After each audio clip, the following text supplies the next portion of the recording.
할렐루야. 아멘. 오늘 맥주 감사주일 또 해피데이 오신 우리 모든 성도님들을 진심으로 환영하고 축복합니다. 오늘도 예배와 말씀을 통해서 살아계신 하나님을 인격적으로 만나시는 귀한 시간 되기를 소망합니다. 아멘. 우리 옆사람과 오늘은 이렇게 축복하며 인사하고 시작하겠습니다. 한번 따라서 해볼까요? 보고 싶고 만나고 싶었습니다. 참 잘 오셨습니다. 사랑하고 축복합니다. 오늘은 특별하게 인사를 해봤습니다. 여러분 만나고 싶고 보고 싶고 어제 봐도 또 보고 싶고 내일도 보고 싶고 할렐루야. 금요일 모든 성도님들이 주님 안에서 이런 기쁨의 은혜가 있기를 충만하게 소망합니다. 아멘. 오늘 이렇게 복된 자리에 함께 오신 우리 모든 성도님들과 또 교회 오래간만에 나오신 분들, 또 새롭게 방문하신 분들을 진심으로 환영합니다. 우리는 지난 전반기 6개월 동안 우리의 신앙과 삶을 인도하신 하나님께 감사하며 드린 절기가 맥주 감사 주일입니다.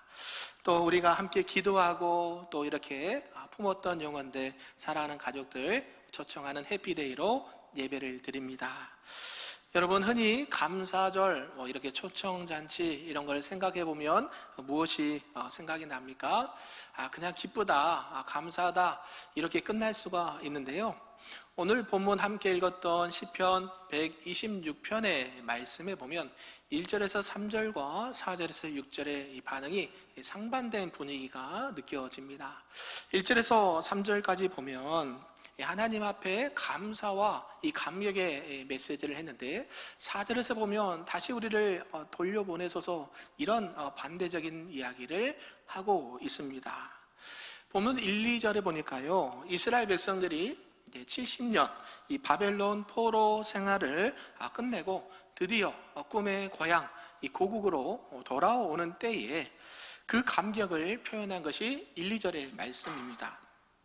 그 안에 보니까 뭐라고 표현하냐면 우리가 꿈꾸는 것 같았도다 라고 표현을 하고 있어요.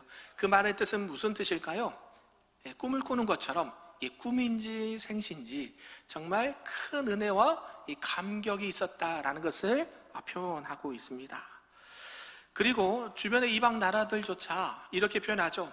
하나님께서 저들에게 큰 일을 행하셨다라고 인정할 정도로 그들은 바벨론 포로에서 70년 만에 돌아오는 게 하나님의 전적인 은혜였고 큰 일이었다라는 것을 말씀해 주고 있습니다.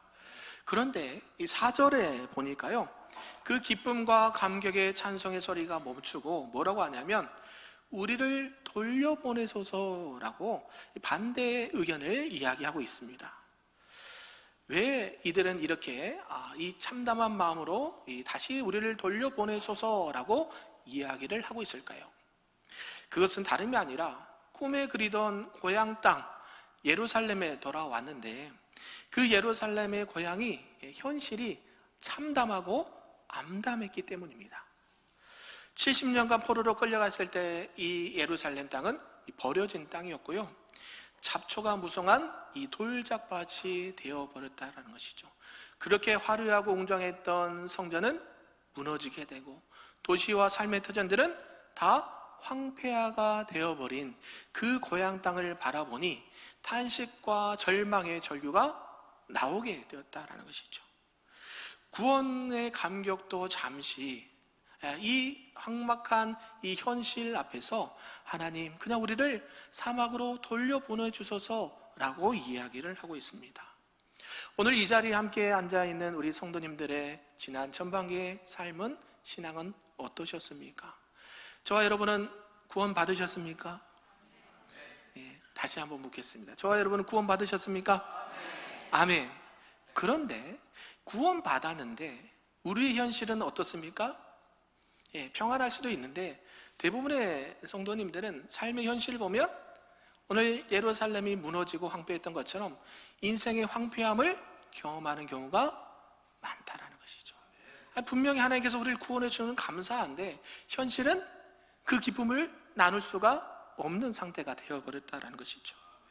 가정도 개인도 경제적으로 건강으로 황폐해져 버린 우리의 모습을 볼 수 있다라는 것이죠. 하나님은 이렇게 우리가 표현할 수 있습니다. 하나님은 왜 우리를 구원해 주시고 이렇게 어려운 길을 걷게 하실까? 왜 우리에게 이 탄탄대를 열어주지 않을까?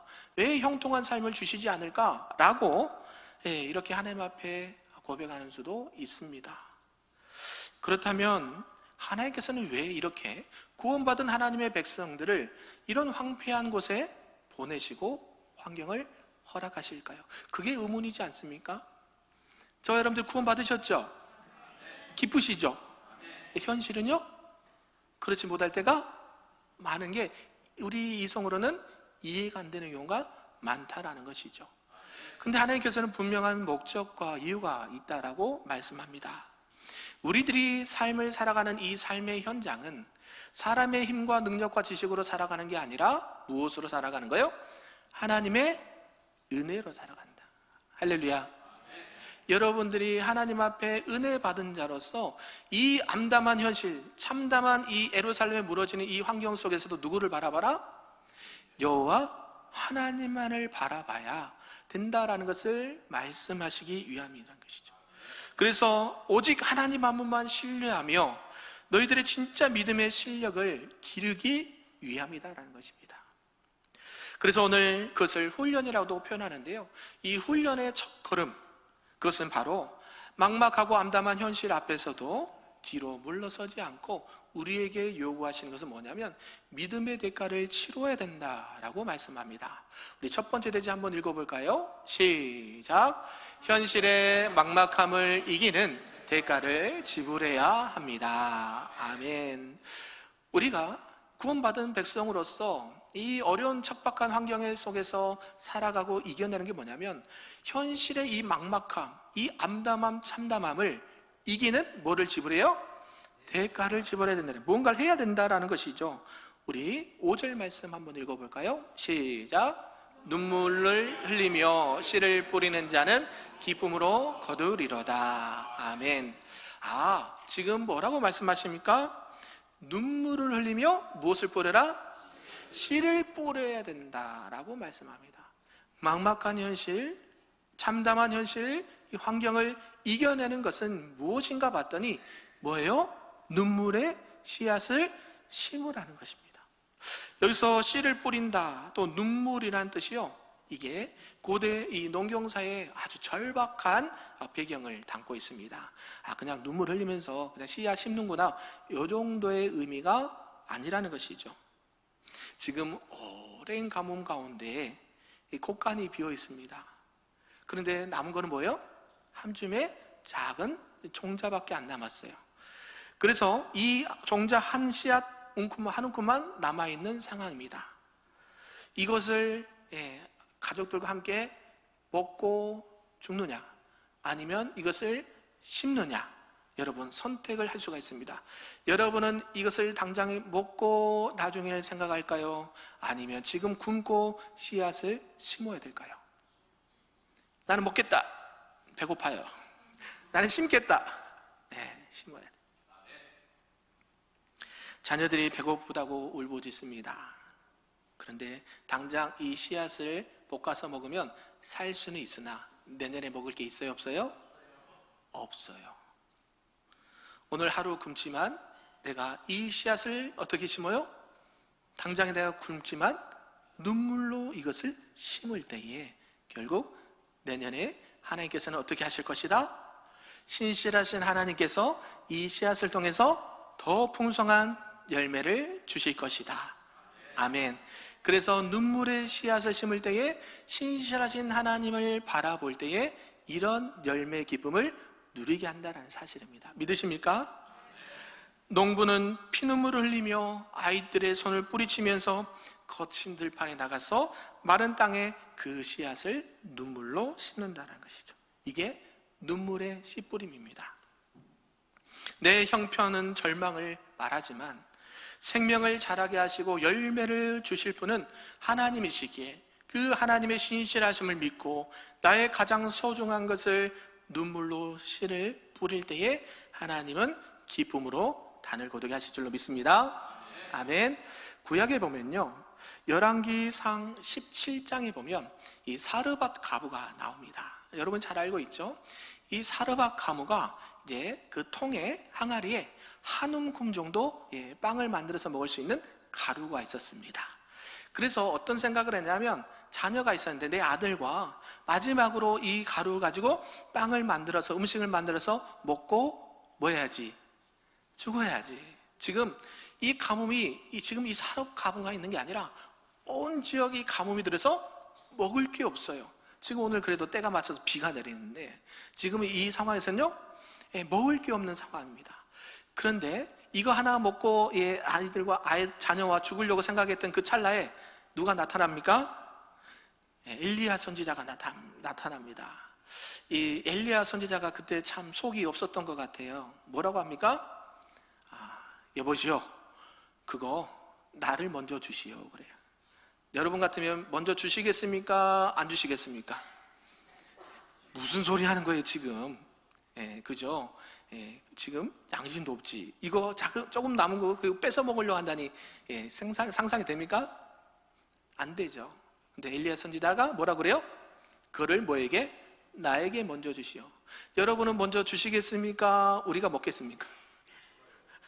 먹어야죠. 배고픈데. 나 먹고 지금 죽을 것도 없는데 지금 당신을 줄 수가 없죠. 그런데 어떻게 할 줄 아십니까? 그 엘리야 선지자 말에 순종해서요, 그 마지막 남은 음식을 만들어서 하나님의 제단 앞에 눈물로 심은 거예요. 그 결과가 어떻게 됐을까요? 여러분이 잘 알듯이 가뭄이 끝날 때까지 그 가정의 통에 가루와 병의 기름이 뭐하지 않더라?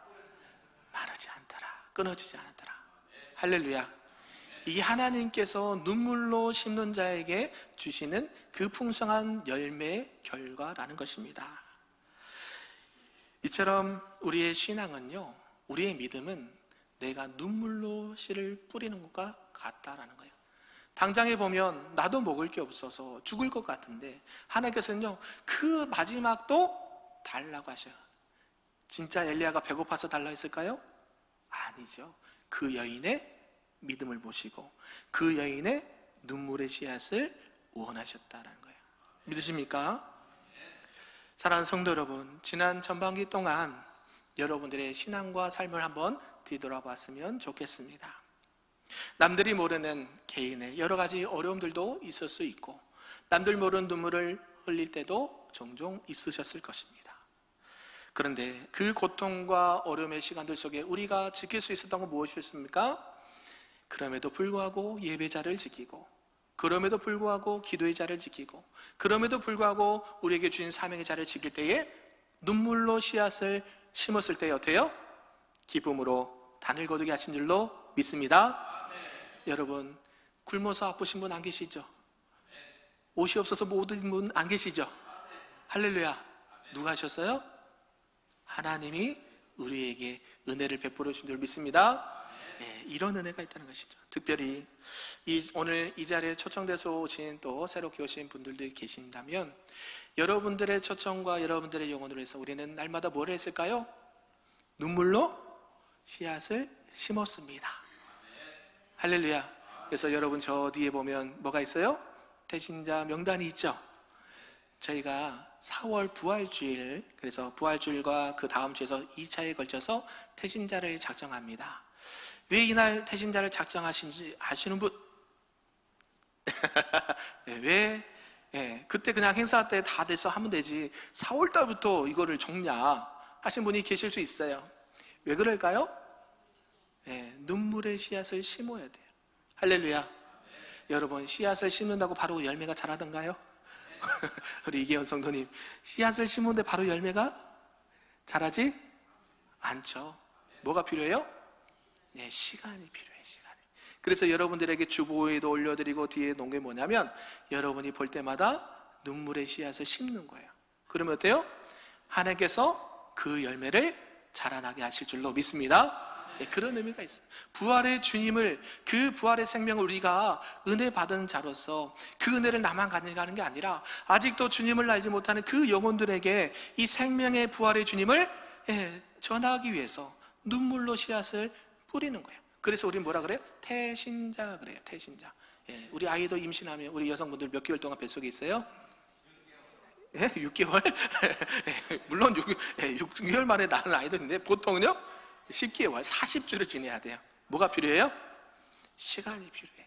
그래서 여러분들이 이래서 태신자를 먼저 일찍 작정하는구나 이렇게 기억하시고, 또 여러분들이 이렇게 오신 분들은 우리 성도님들이 오늘 이 시간을 위해서 얼마나 기도하고 준비하시고 계셨구나, 이거를 믿으시기를 바랍니다. 그래서 하나님은요 그런 어려운 중에도 우리들의 눈물의 씨앗을 보시고 결국에 하나님의 때가 되면 풍성한 열매로 우리에게 주실 줄로 믿습니다.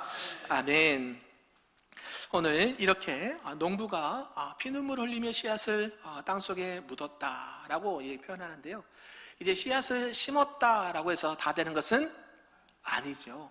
여러분 씨앗을 심었는데 여러분이 그 씨앗에서 열매를 내게 할 수 있습니까? 없습니까?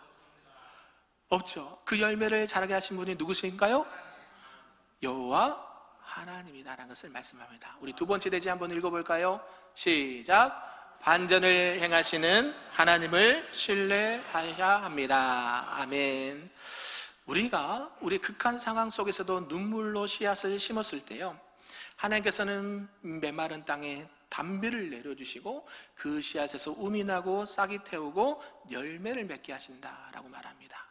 그렇게 말씀하신 이후에 오늘 4절에 보면 반전의 이야기를 하는데, 우리 4절 한번 읽어볼까요? 시작. 여호와여 우리의 포로를 남방 시내들같이 돌려보내소서. 아멘.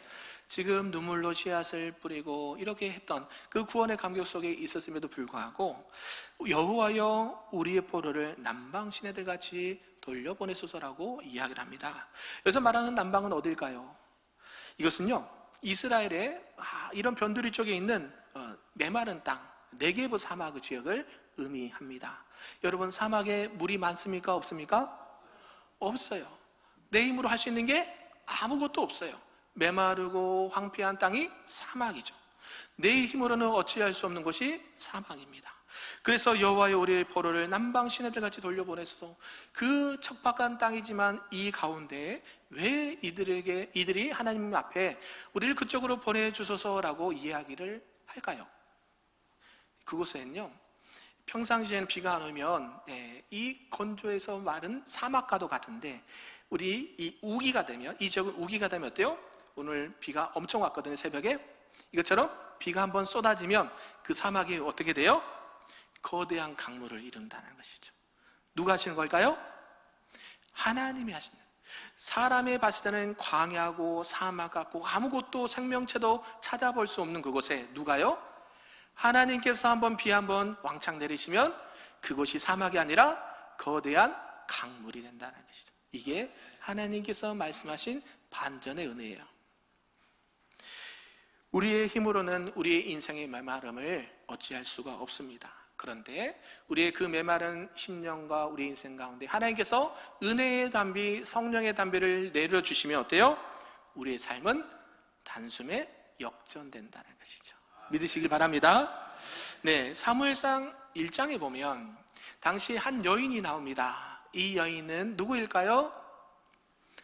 아이를 갖지 못했던 여인, 이름이 두 글자 나옵니다. 한나. 두 명도 아니고 한나 나와요. 이 한나란 여인이요 아이를 갖지 못했어요. 그래서 당시에 많은 이 조롱도 당하고 무시도 당하고 이런 안타까운 상황에 놓여있던 인물이 나옵니다. 이 한나가 나는 이제 아이를 못 낳는가 봐. 그래서 포기하고 그냥 이렇게 그냥 체념하고 살았다고 하면 뭐 이유 말할 것도 없겠죠. 근데 성경은요 이 한나가 어떻게 한 줄 아십니까? 성전에 매일같이 가서 대성통곡하면서 여러분들 기도했다는 것이죠. 여러분 그런 적 있으십니까? 예배당에 와서 눈물로 통곡하고 기도하신 적 있으세요? 아멘. 우리 권사님은 없는데요. 그것도 복이에요. 복인데 우리가 뭔가를 간절하게 원하면 그렇게 하는 거예요. 새벽에도 나오고 저녁에도 나오고. 네, 그렇죠. 우리 이병호 권사님 어디 가셨어요? 이병호 권사님? 이영호 권사님, 죄송합니다. 이영호 권사님도 기도 제목 있을 때는요 새벽에 기도하셨어요. 이게 뭐예요? 간절하기 때문에. 이 한나가 바랬던 거 뭘까요? 간절한 기도 제목이 아이를 임신하는 것, 아이를 낳는 거였어요. 그래서 하나님께서는 이 한나의 기도를 들어주셨을까요? 안 들어주셨을까요? 들어주셨어요. 할렐루야. 이 한나의 여인을 불쌍히 여기시 긍휼히 여겨서 아이를 임신하게 하고 이렇게 잉태하고 출산하게 합니다. 그 사람이 누굴까요?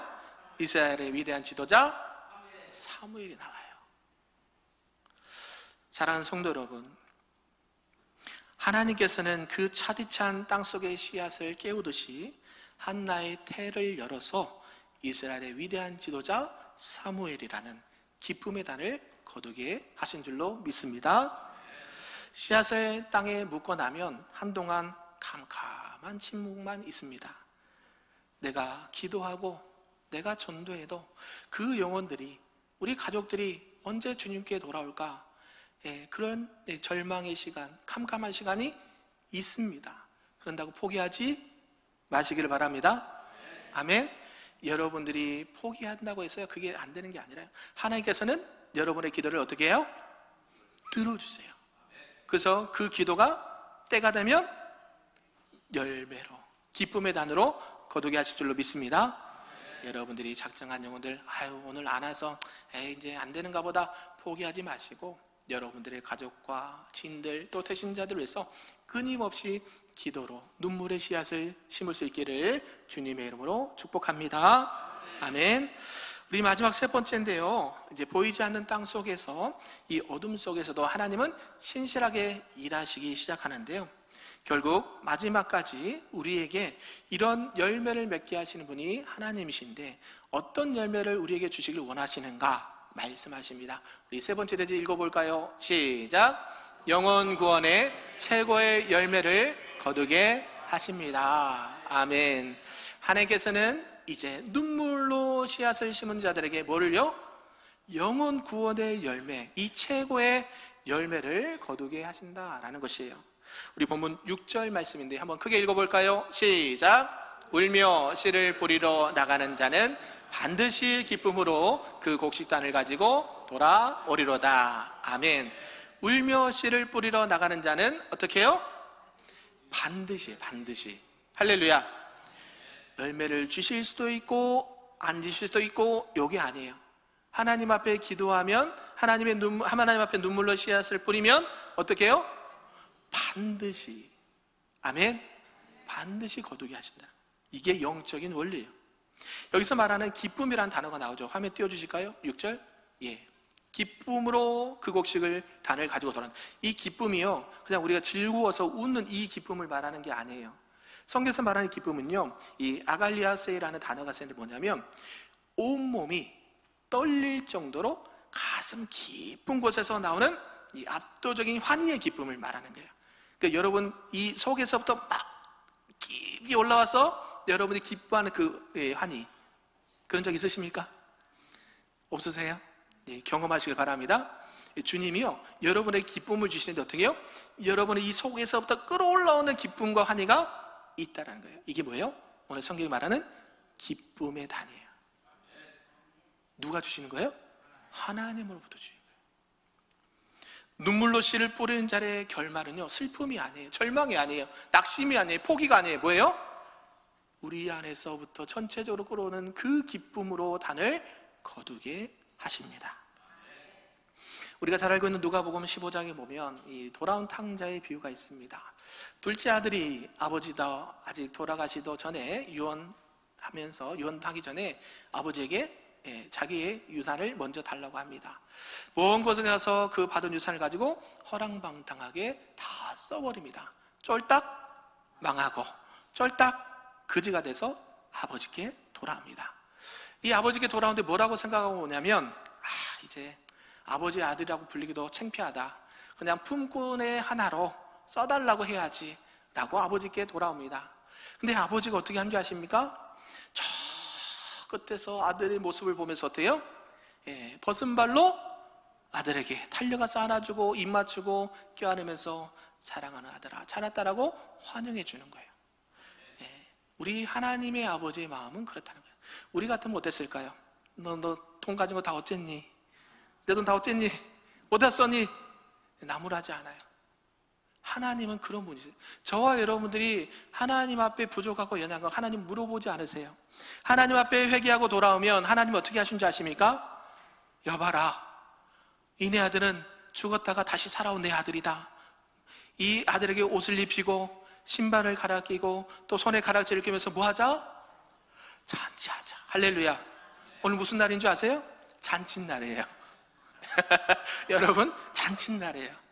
우리 하나님이 여러분의 그 한 영혼 한 영혼이 주님께 돌아온 것을 무엇보다도 기뻐하신 줄로 믿습니다. 그래서 해피데이.